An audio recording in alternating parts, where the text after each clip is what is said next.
Dès notre plus jeune âge, nous apprenons à nous considérer comme une création de quelqu'un, un être créé par un autre, le résultat d'une volonté supérieure. Cette idée façonne notre façon de vivre, de ressentir et même de craindre.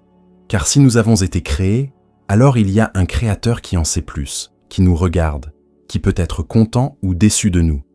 Mais pour Spinoza, cette croyance est une erreur profondément enracinée. Non pas une erreur morale, mais une erreur ontologique. Il n'y a pas de créateur séparé de sa création, ni de soi né de rien. Il n'y a que l'être, et l'être est éternel. Lorsqu'il affirme que Dieu n'a pas créé le monde, mais qu'il est le monde, Spinoza nous invite à regarder l'existence d'une autre manière. La notion de création présuppose une distance, un être qui agit et un autre qui est le résultat de cette action. Mais le philosophe détruit cette dualité. Il n'y a pas d'action et de résultat. Il y a l'expression. Tout ce qui existe est la manifestation de la même substance infinie, qu'il appelle Dieu ou nature. Deus sive natura.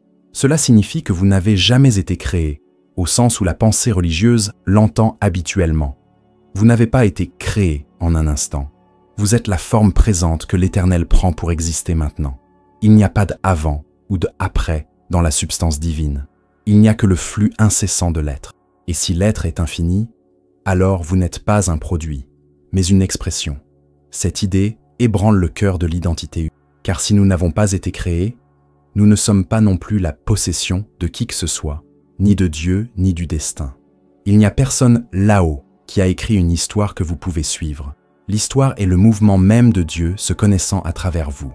Ce que nous appelons vie personnelle est un fragment de conscience universelle reflété dans la forme humaine. Pensez à la différence entre l'artiste et l'art. Dans le sens commun, le peintre est hors de la toile, il crée, observe, corrige. Mais, chez Spinoza, le peintre est le tableau lui-même. Chaque couleur, chaque ligne, chaque texture est la manière dont il se manifeste. Il n'y a pas de peinture sans artiste, ni d'artiste en dehors du tableau.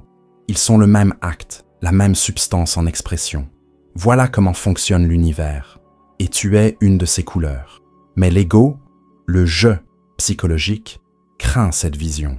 Parce qu'il vit dans l'illusion d'être indépendant, unique et son propre maître. Il veut croire qu'il existe par lui-même, qu'il est né à un instant et qu'il peut disparaître à un autre. Cette croyance donne un sens au temps, mais emprisonne l'esprit. Le « soi créé » doit prouver qu'il existe. Il doit se justifier devant quelque chose de plus grand. L'expression « je » est tout simplement là. Et l'être, pour Spinoza, c'est la liberté. Lorsque nous croyons être des créatures, nous vivons sous le poids de la comparaison et de la culpabilité. S'il y a un créateur, il y a aussi l'attente d'accomplir son dessein. Et, avec cela, la peur de l'échec. Mais si Dieu ne vous a pas créé, si vous êtes une partie inséparable de la substance divine elle-même, alors ce qui existe n'est que le mouvement naturel de la vie étant la vie. Rien à prouver, rien à demander, rien à craindre. L'univers ne fait pas d'erreur, il s'exprime simplement. Ce changement de perspective est le premier pas vers la véritable liberté intérieure, parce qu'il dissout la hiérarchie imaginaire entre l'humain et le divin. Vous n'êtes pas un objet créé par Dieu, vous êtes Dieu lui-même, faisant l'expérience de lui-même en personne. Le « je » individuel est comme une vague qui croit avoir été créée séparément, sans se rendre compte qu'elle est l'océan lui-même en mouvement. Lorsque la vague comprend cela, elle ne devient pas plus que ce qu'elle était. Elle s'éveille simplement à ce qu'elle a toujours été. Mais pourquoi cette illusion du « soi créé » est-elle si résistante? Parce que cela donne un sentiment de sécurité. Penser que nous avons été créés nous permet de croire que quelqu'un connaît la raison de tout, qu'il y a un plan, un but, une intention. Spinoza nous invite cependant à échanger cette sécurité illusoire contre une compréhension beaucoup plus large. Il n'y a pas de plan externe, il y a un besoin interne. Tout ce qui existe est une conséquence inévitable de la nature divine. Rien n'arrive à vous, tout arrive à travers vous. Cette vision ne détruit pas le sens de la vie, elle le libère.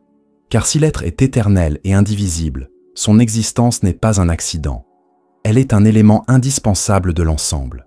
Chaque forme de vie, chaque pensée, chaque souffle est un mode d'infini, s'actualisant dans le temps. Et prendre conscience de cela n'engendre pas d'arrogance, mais de révérence. Comprendre que ce que nous appelons « je » n'est que l'étincelle visible d'une flamme éternelle. Quand Spinoza dit que Dieu ne vous a jamais créé, il ne nie pas votre importance, il nie votre séparation. Il dit que vous êtes inséparables du tout, que la même puissance qui fait briller le soleil est celle qui vous permet de penser maintenant.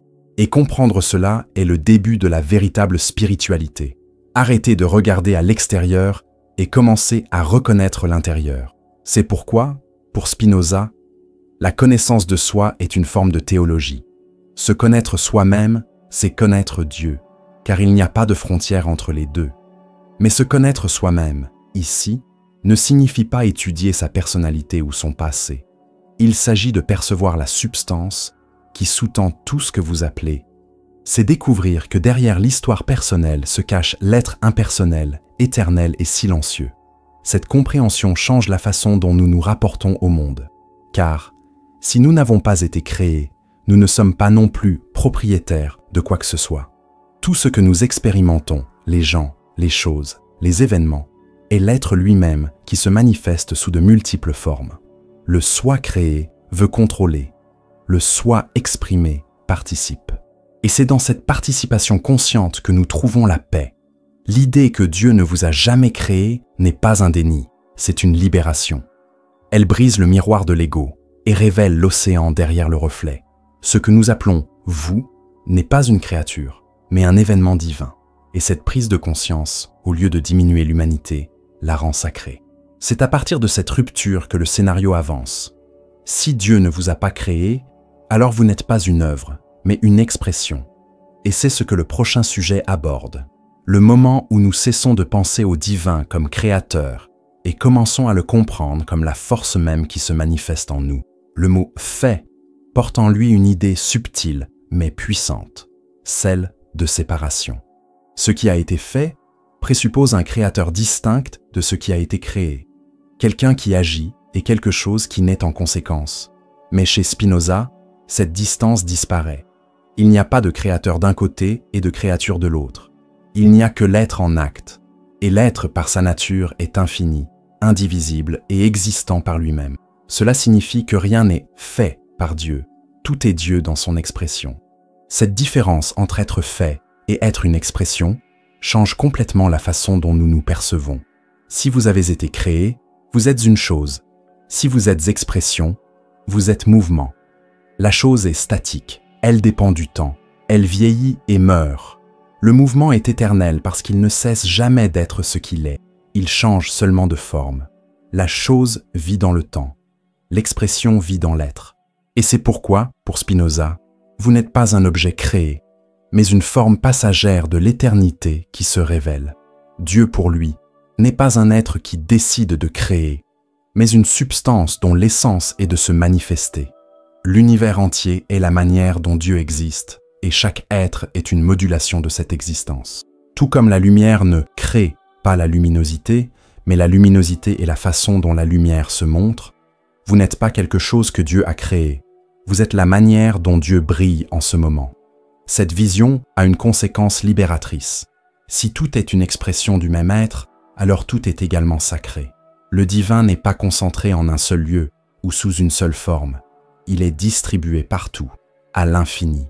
La rosée sur la feuille, le mouvement du vent, la pensée humaine, l'étoile qui se lève et celle qui se couche, tous sont des expressions de la même substance.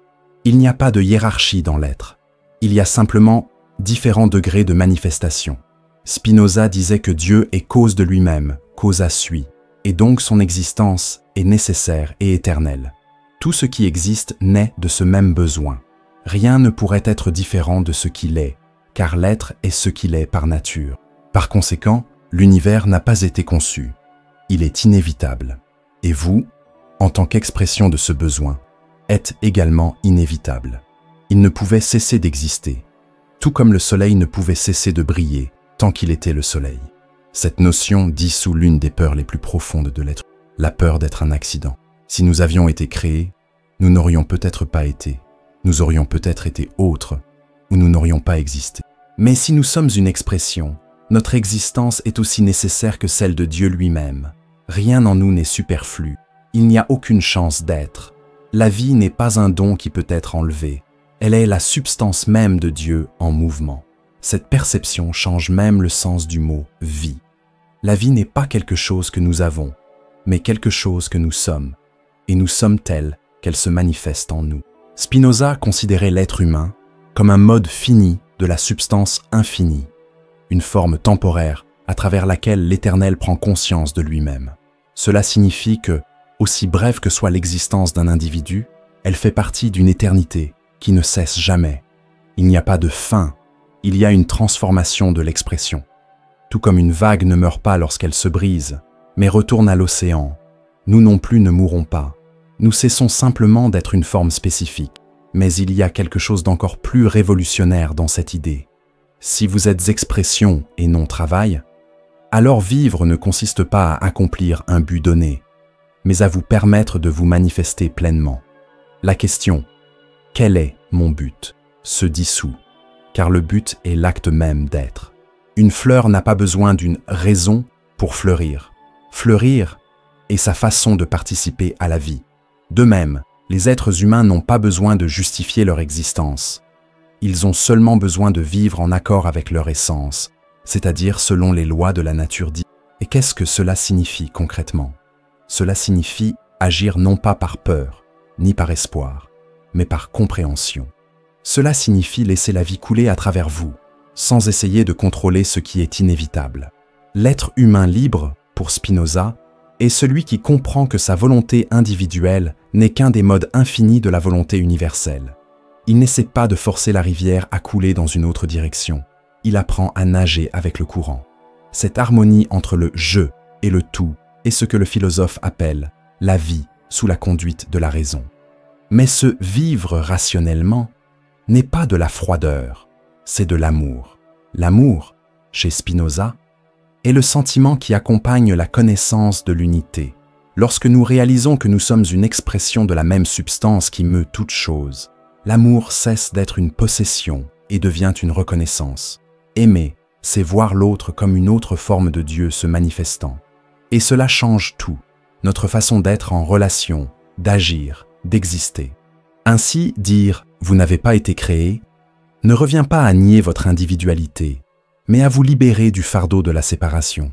Vous continuez à être vous, mais un vous transparent, perméable, connecté. Le soi cesse d'être une île et devient une vague dans l'océan de l'être. Il n'y a pas de solitude possible dans cette vision, car ce qui existe est le tout s'exprimant dans des perspectives infinies. Et cette prise de conscience dissout à la fois la peur de la mort et la peur de l'insignifiance. Spinoza ne voulait pas que nous croyions en un nouveau dogme, mais que nous voyions la réalité sans le voile de l'anthropocentrisme. Dieu n'est pas un sculpteur qui façonne l'argile. Il est l'argile elle-même, le souffle et la forme en même temps. Chaque chose est une affirmation de l'être, et l'être est une affirmation de lui-même. La véritable spiritualité ne consiste donc pas à attendre que le divin vienne à nous, mais à réaliser que nous n'avons jamais été en dehors de lui. À partir de cette compréhension, l'identité humaine s'élargit. Nous cessons d'être des créations et nous nous reconnaissons comme des moyens d'exprimer l'éternité. Et cette reconnaissance nous prépare au prochain tournant du voyage. Si vous êtes une expression, alors votre naissance n'était pas le commencement. C'était juste l'instant où l'infini est devenu visible sous votre forme. C'est à cette apparition et à l'illusion qui l'entoure que se consacre le sujet suivant, l'erreur de la naissance et de l'individualité. La naissance nous semble toujours être le début de tout. Une date, un corps, un nom, un premier souffle, la vie commence, dit. Mais pour Spinoza, cette idée est une illusion de perspective. La naissance n'est pas le début d'un nouvel être, elle n'est que l'apparition temporaire d'une forme de la substance éternelle. Rien ne commence réellement, tout se transforme, tout se réorganise dans l'unité de l'être. Il est difficile de penser ainsi, car nous avons été formés à comprendre la vie en termes de temps. Le temps nous donne la sensation d'une ligne, l'avant, le maintenant, l'après. Mais au niveau de l'être, il n'y a pas de ligne, il y a la totalité. L'éternité, pour Spinoza, n'est pas le temps infini. C'est l'état de tout ce qui existe, en dehors du temps. La substance divine est éternelle parce qu'elle est toujours, et chaque forme qui apparaît en elle n'est qu'un mode temporaire d'être perçu. moi, chaque personne, sommes des modes finis de cette substance. Nous surgissons, nous durons un certain temps, et nous nous dissolvons, mais l'être qui nous soutient ne naît ni ne meurt.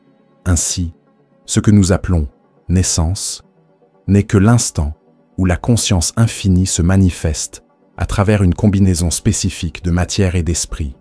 C'est comme une vague émergeant de la surface de l'océan, visible un instant, mais toujours constituée de la même eau. La vague n'a un début et une fin que du point de vue de quelqu'un qui regarde de l'extérieur. L'océan ne cesse jamais d'exister. De même, la naissance n'est pas le début de la vie. C'est le moment où la vie infinie prend la forme que nous appelons « toi ». Cela change également complètement le sens de la mort. Car s'il n'y a pas de début, il n'y a pas de fin, il n'y a que transformation. Le corps se désagrège, la pensée se dissout, mais l'être qui les soutenait continue. Rien ne se perd dans la nature, tout se réorganise. Ce que nous appelons mort n'est que le moment où la vague retourne à la mer calme. Et ce que nous appelons naissance, c'est le moment où une autre vague commence à monter. C'est toujours le même océan, s'exprimant de manières infinies. Mais ce qui nous empêche de réaliser cela, c'est l'idée d'une individualité séparée. Nous nous considérons comme des unités isolées, un soi, qui commence dans le corps et se termine dans la peau. Spinoza démontre cette illusion avec précision. Pour lui, il n'y a pas d'individu comme substance, il y a des individus comme mode. Vous êtes une forme que prend le tout, pas une entité indépendante. Ce que nous appelons « je » n'est qu'une perspective limitée de l'infini s'observant lui-même.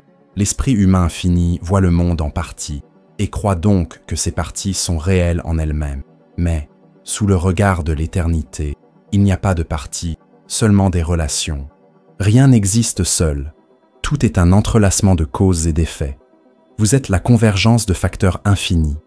La génétique, l'environnement, les pensées, les étoiles, le temps, l'espace. Tout ce qui existe participe à votre existence et vous participez à tout ce qui existe. L'individualité est donc une fonction et non une substance. Il est nécessaire que le tout s'expérimente sous différentes formes, mais ce n'est pas la vérité ultime de l'être. Cette compréhension ne détruit pas la valeur de la vie personnelle, elle la renforce. Car lorsque vous comprenez que vous êtes une forme temporaire de l'éternel, votre existence acquiert une nouvelle beauté, la beauté de l'impermanence consciente. Tout ce que vous expérimentez, l'amour, la douleur, la joie, la perte, et l'infini se connaissant lui-même en mouvement. Rien n'est banal, car tout est expression de l'être divin, vécu sous forme humaine. Mais il y a quelque chose de subtil ici. Réaliser que vous êtes une expression de l'infini ne signifie pas nier l'expérience individuelle. Spinoza ne propose pas que nous cessions d'être des personnes, mais que nous vivions comme des personnes conscientes de l'infini qui est en nous. En d'autres termes, vivre dans le monde sans oublier que le monde est Dieu en mouvement. Parler, agir, penser, mais sachant que la pensée, la parole et l'action sont des modes d'une seule substance éternelle. Cette prise de conscience apporte de l'humilité et, en même temps, un profond sentiment d'appartenance. Si vous n'avez jamais été créé, vous n'avez jamais été non plus jeté dans le monde. Vous avez toujours été en lui, parce que vous êtes lui. C'est la libération de toute culpabilité métaphysique. Il n'y a aucune erreur dans le fait d'exister. Le simple fait d'être est déjà la confirmation que vous êtes nécessaire au tout. L'infini ne gaspille pas de forme. Chacune d'elles fait partie de son langage. Lorsque vous êtes né, rien de nouveau n'a commencé dans votre être. Juste une nouvelle façon pour votre être de s'exprimer. L'univers n'a pas augmenté avec son arrivée. Il a simplement changé de forme. Et quand vous mourrez, l'univers ne diminuera pas. Il se réorganisera simplement dans une autre expression. C'est là l'éternité vivante de Spinoza. Non pas une promesse future, mais le fait présent que tout ce qui existe est, toujours, l'être lui-même. La naissance n'est donc une erreur que lorsque nous croyons qu'elle marque le début de quelque chose d'isolé.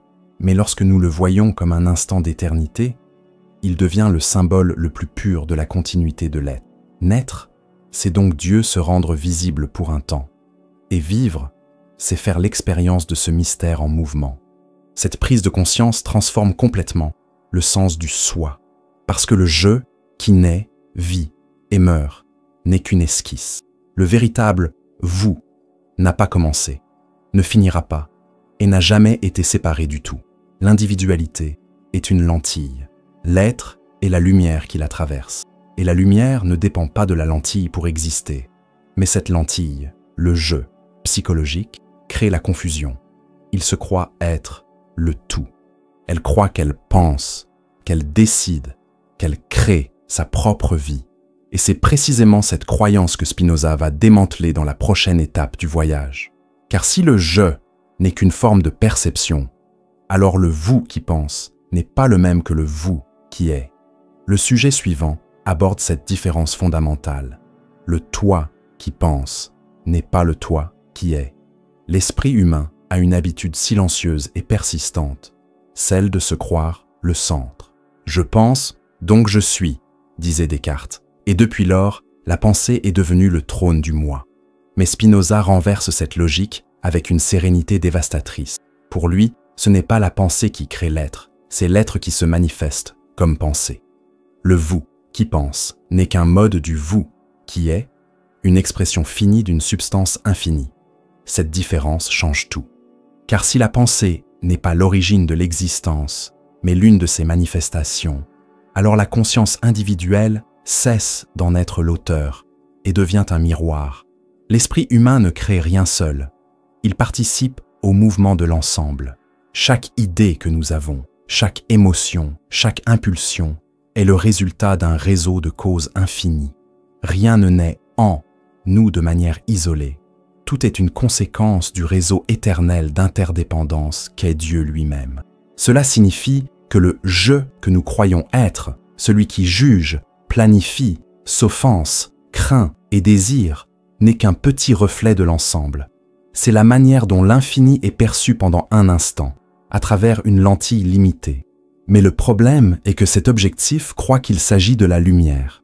L'esprit confond le reflet avec le soleil et ainsi naît l'illusion de la séparation.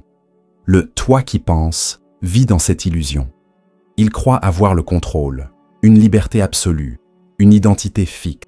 Mais, chez Spinoza, la véritable liberté ne consiste pas à faire ce que l'on veut, mais à comprendre pourquoi on veut ce que l'on veut. L'esprit qui se connaît lui-même comprend que sa pensée n'est pas autonome. Elle est déterminée par des causes antérieures. Et, paradoxalement, c'est précisément cette compréhension de la nécessité qui libère, car seuls ceux qui comprennent les causes cessent de se laisser entraîner par elles. Le « toi qui es », en revanche, ne pense pas. Il est pure conscience, avant toute pensée. Il est la substance même qui soutient tous les modes. Lorsque vous observez le flux de l'esprit sans vous laisser troubler par lui, vous touchez ce niveau plus profond. C'est le moment où l'être se reconnaît au-delà des formes. Spinoza a appelé cet état « connaissance intuitive », la perception directe de l'unité entre la pensée et l'être. Pensez au ciel et aux nuages. Les nuages sont des pensées, ils se déplacent, se forment et se dissolvent. Mais le paradis, c'est l'être, immuable, silencieux, toujours présent. L'erreur est de croire que nous sommes les nuages, alors qu'en fait, nous sommes l'espace même qui les accueille. Le « toi qui pense » est le mouvement. Le « toi qui est » est l'espace où le mouvement se produit. Et reconnaître cette différence est le début de la sagesse. L'ego, ce « toi qui pense », vit de comparaison et de résistance. Il se sent séparé, cherche une validation, essaie d'imposer sa volonté au monde. Mais toute résistance naît de l'ignorance. L'esprit qui ne comprend pas l'ensemble lutte contre elle. L'esprit qui comprend accepte. Et dans cette acceptation, elle s'aligne avec le flux de la nature. La pensée cesse d'être bruit et devient harmonie. L'esprit pense comme l'univers pense. Il ne s'agit pas d'annuler la pensée, mais de la purifier. La pensée, lorsqu'elle reconnaît ses causes, cesse d'être un tyran et devient une servante de l'entendement. L'esprit éclairé continue de penser, mais ne croit plus posséder la pensée. Elle sait que chaque idée est le reflet de quelque chose de plus grand, une expression de l'être. Et ainsi, le « toi qui pense » devient transparent au « toi qui est ». Cette transparence est ce que Spinoza appelait la vie selon la raison. Lorsque l'esprit comprend sa nature déterminée, il s'harmonise avec la nécessité divine. Et, dans cet état, penser cesse d'être un acte individuel et devient un acte universel. La pensée devient le moyen par lequel l'être se contemple lui-même, Dieu pensant à travers l'humain. Mais il y a ici un paradoxe subtil. L'esprit qui tente de l'atteindre, l'être ne le trouve jamais, car il est un mouvement qui tente d'atteindre le repos. L'être ne peut être atteint. C'est ce qui permet à toute quête d'exister. Par conséquent, la véritable compréhension n'est pas une conquête, c'est un abandon. C'est le moment où la pensée reconnaît sa propre limitation et s'incline devant le silence de l'être. Cette reddition n'est pas une défaite, mais un accomplissement. Car lorsque le toi qui pense se tait, le toi qui est se révèle. Et ce qui est révélé n'est pas un nouveau « je », mais la présence même qui a toujours été là, soutenant tout. C'est le moment où le fini reconnaît l'infini en lui-même. Et cette reconnaissance est ce que Spinoza appelle l'amour intellectuel de Dieu. L'amour qui naît de la compréhension. L'esprit humain, lorsqu'il atteint ce point, change sa façon de vivre. Elle ne réagit plus à tout. Elle ne se perd plus dans des peurs ou des désirs aveugles. Elle agit avec sérénité, car elle comprend que tout ce qui arrive est l'expression de la même substance. Elle ne cherche pas à contrôler la vie, elle participe à la vie. Et c'est précisément dans cette participation consciente que le toi qui pense se réconcilie avec le toi qui est. De cette réconciliation émerge une nouvelle perception de la liberté. Non pas la liberté illusoire de faire ce que l'on veut, mais la véritable liberté de comprendre ce qui est nécessaire. Et comprendre ce qui est nécessaire, c'est vivre en paix avec le tout. C'est se rendre compte qu'il n'y a pas de « je » contre l'univers, car le « je » est l'univers lui-même qui fait l'expérience de lui-même.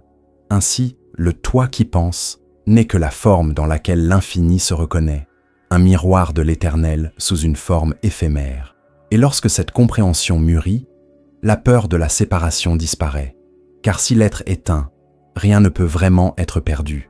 Seule la forme change, le fond reste le même. Et c'est précisément cette unité de l'arrière-plan qui est en cause. L'idée que faire partie de la substance, ce n'est jamais en être séparé, sur lequel le sujet suivant se penche. Faire partie de la substance, ce n'est jamais en être séparé. La solitude est peut-être le sentiment le plus universel de la condition humaine. Depuis que la conscience s'est éveillée, l'homme se perçoit comme un être isolé, entouré d'autres, mais en quelque sorte séparé d'eux. Ce sentiment de séparation se projette également par rapport au divin. On imagine un Dieu lointain, observant de l'extérieur, décidant, intervenant ou restant silencieux. Mais Spinoza brise ce mur invisible et nous ramène au centre de la réalité avec une affirmation simple et grandiose. Il n'y a rien de tel en dehors de Dieu. Tout ce qui existe fait partie de la substance infinie, l'être qui est la cause de lui-même, éternel, indivisible. Cette substance ne contient pas le monde. Elle est le monde. Il n'y a pas de lieu, pas de temps, pas de particules qui existent sans être une expression de cette totalité. Et si tout ce qui existe est une expression de la substance, alors chaque être, vous, moi, un arbre, une planète, un atome, est une partie vivante du même organisme cosmique. Être séparé serait aussi impossible qu'une vague existant sans la mer. Cette vision dissout la peur la plus profonde, celle d'être seul. Parce que la solitude naît de l'illusion des frontières. Le « je » croit qu'il est un être indépendant et craint donc la perte, l'abandon, la mort. Mais lorsque nous comprenons que nous sommes des modes de la substance éternelle, la séparation disparaît. La peur se dissout, car rien ne peut être perdu dans ce qui est infini. Vous n'êtes pas en Dieu, vous êtes Dieu dans cette forme temporaire. Cela change la façon de vivre, car s'il n'y a pas de séparation, alors chaque rencontre, chaque événement, chaque chose qui nous touche est une forme de reconnaissance divine de soi. Il n'y a pas de autre, il n'y a que l'être dans des expressions différentes. L'homme sage, pour Spinoza, est celui qui perçoit cette unité en toute chose, celui qui aime le monde non par bonté, mais par compréhension.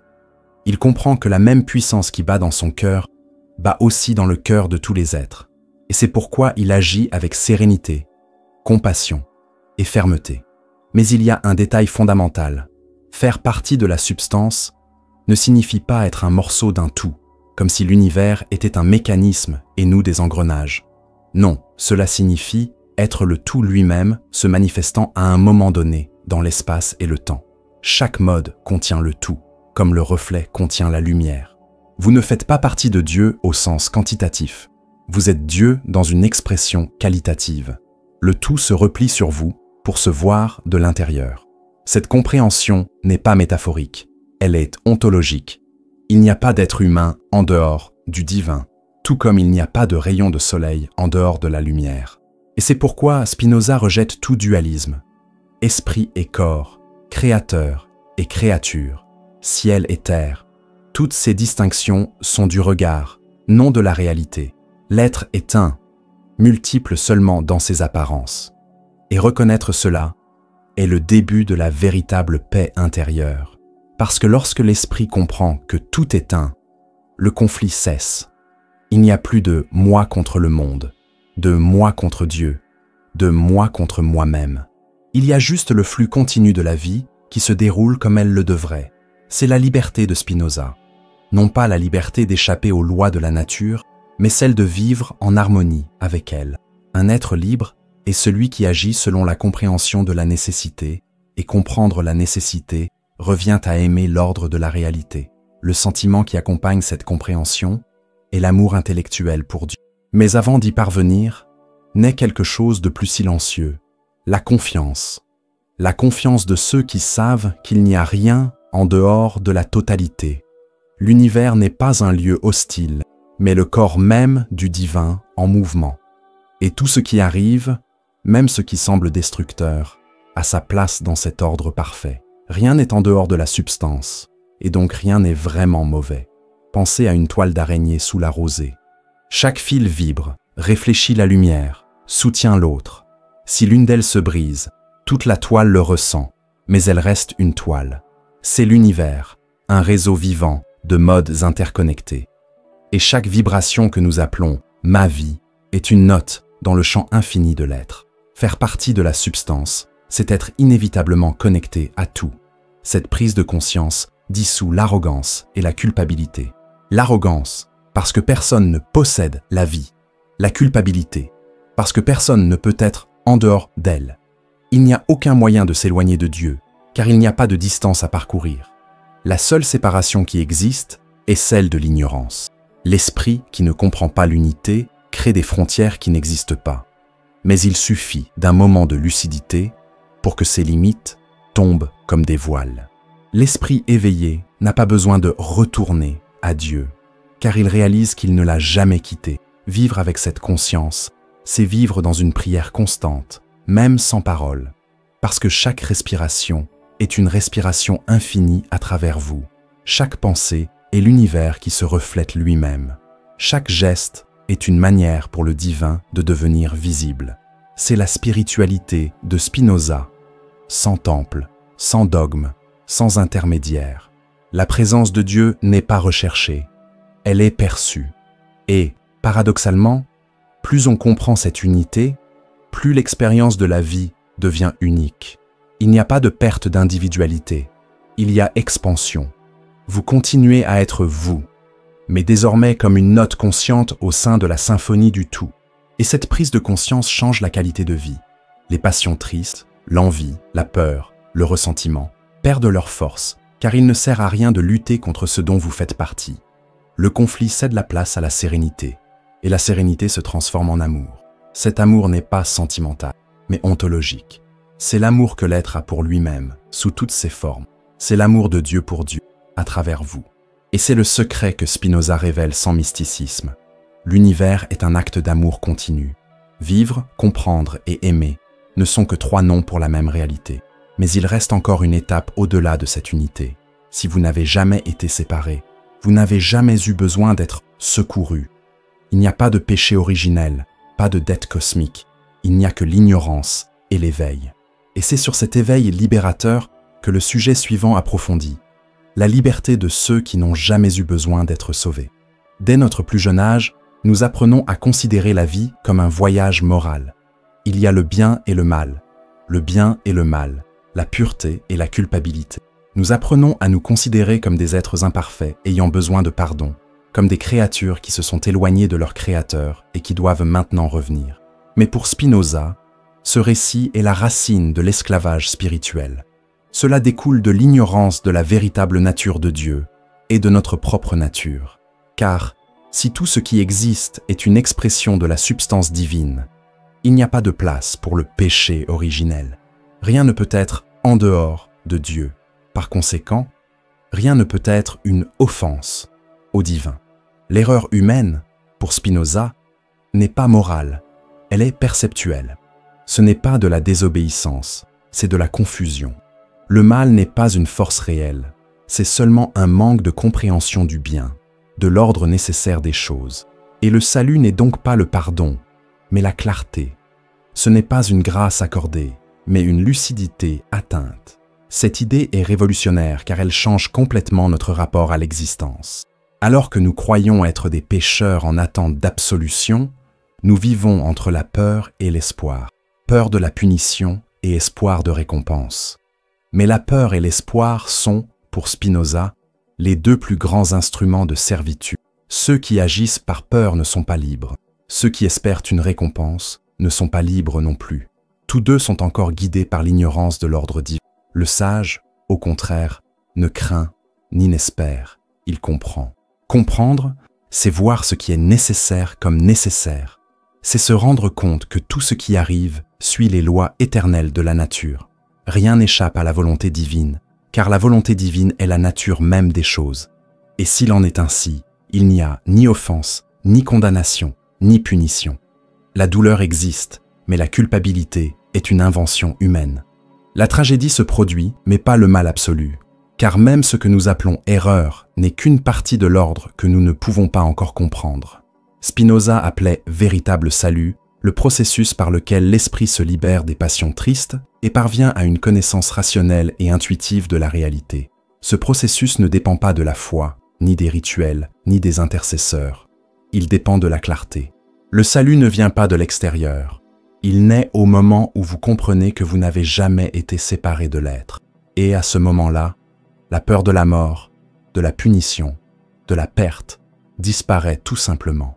Parce que tout ce qui pourrait vous être enlevé n'est que forme, et la substance demeure. L'être humain ignorant croit qu'il est esclave du destin. Mais le sage comprend que le destin n'est que le nom que nous donnons à l'ordre des causes. Les ignorants se lamentent sur leur situation. Les sages agissent selon leur intelligence. La liberté ne consiste donc pas à échapper à la nécessité, mais à l'accepter consciemment. C'est agir en harmonie avec l'ensemble, sachant que l'ensemble ne fait jamais d'erreur. C'est là la véritable rédemption. Non pas le salut de l'âme, mais la libération de l'illusion. Cette libération est intérieure. Cela ne change pas le monde. Cela change la façon dont nous l'habitons. Vous continuez à vivre entre joies et peines, mais vous comprenez maintenant que les deux sont des expressions de la même force. La joie est l'augmentation du pouvoir d'être, la tristesse, la diminution de ce pouvoir. Et l'homme sage, sachant cela, recherche la joie, non pas comme un plaisir passager, mais comme un état naturel de l'esprit compréhensif. La joie est le signe de l'harmonie entre l'humain et le divin. Mais qu'advient-il de la culpabilité dans ce scénario? Elle disparaît. Parce que la culpabilité est l'émotion qui naît de la croyance en un Dieu personnel, critique et extérieur. Lorsque cette image tombe, la culpabilité se transforme en responsabilité lucide. L'erreur, au lieu d'être un péché, devient une opportunité de compréhension. Et le pardon cesse d'être demandé et devient perception. Se pardonner, c'est se comprendre soi-même. C'est voir que l'erreur n'était qu'une manière limitée d'exprimer son être, et que son être, par sa nature, ne peut être corrompu. Cette vision peut paraître froide à première vue, mais c'est tout le contraire. C'est la forme la plus profonde de compassion. Car lorsque l'on comprend que personne n'est en dehors de l'ordre divin, le jugement perd son sens. Comment peux-tu haïr une partie de la substance dont tu es fait? La haine devient ignorance et la compréhension devient amour. Spinoza appelait cet amour l'amour intellectuel de Dieu, l'amour qui naît de la compréhension de l'unité. La liberté est donc l'état de celui qui vit sans peur ni culpabilité, parce qu'il sait que rien ne le sépare de l'être. Il n'agit pas pour plaire à Dieu, mais parce que c'est Dieu qui agit à travers lui. Il ne recherche pas le bien comme quelqu'un qui obéit à une loi, mais comme quelqu'un qui comprend la nécessité du bien comme une expression de sa propre nature. Le bien, pour Spinoza, c'est simplement ce qui augmente le pouvoir d'exister. Et vivre en accord avec cela, c'est vivre en plénitude.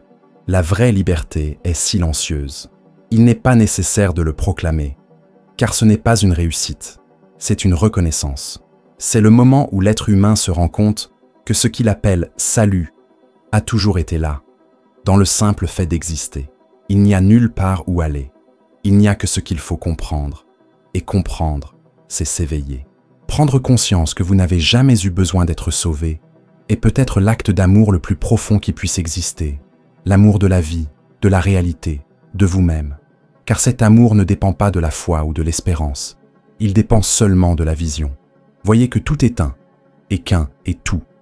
Et c'est précisément cette vision, cette reconnaissance silencieuse de l'infini en soi, qui conduit au mouvement final de ce voyage, quand l'infini se reconnaît en toi.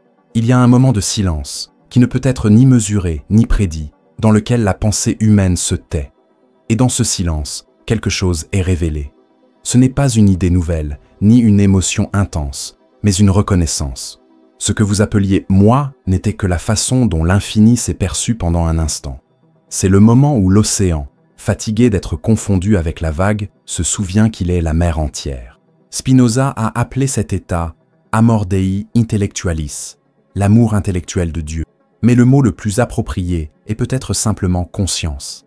L'infini ne se reconnaît pas en vous comme quelqu'un qui entre dans quelque chose, parce qu'il n'a jamais été dehors. C'est le voile de l'illusion qui est défait, et non la distance qui est parcourue. Dieu ne descend pas, ni ne se manifeste, il se souvient. Et ce que nous appelons l'illumination ou le salut n'est que ce souvenir, l'être réalisant qu'il a toujours été l'être. À ce moment-là, il n'y a pas de prière, pas de chercheur, pas de recherché. Il n'y a que le réel qui respire à travers toi.